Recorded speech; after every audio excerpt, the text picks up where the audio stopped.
The fall of France in June 1940 shocked the world.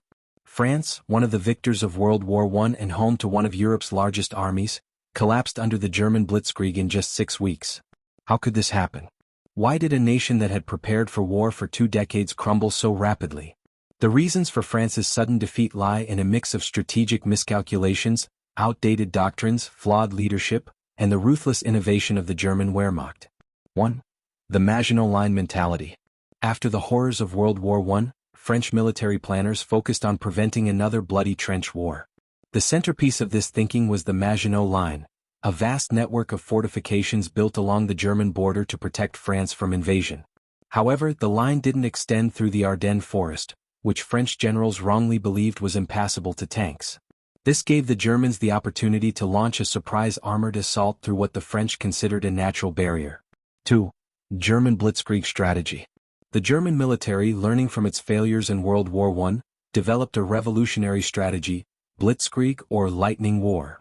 It combined fast-moving tank divisions, air power, and mechanized infantry to break through enemy lines and encircle their forces.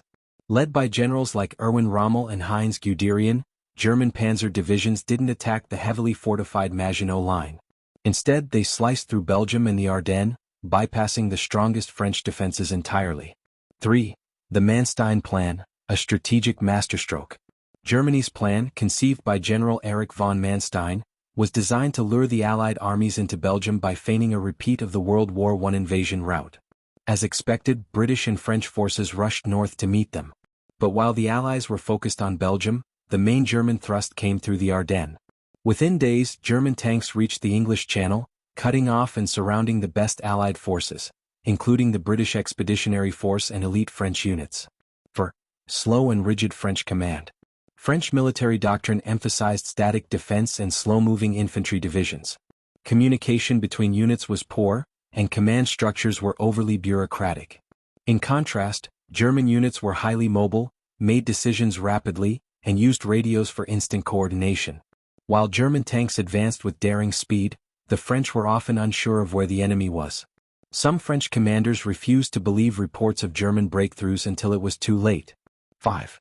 Collapse of morale and political disunity. French morale was shaky even before the invasion. The trauma of World War I, political instability during the 1930s, and widespread pessimism had weakened national confidence.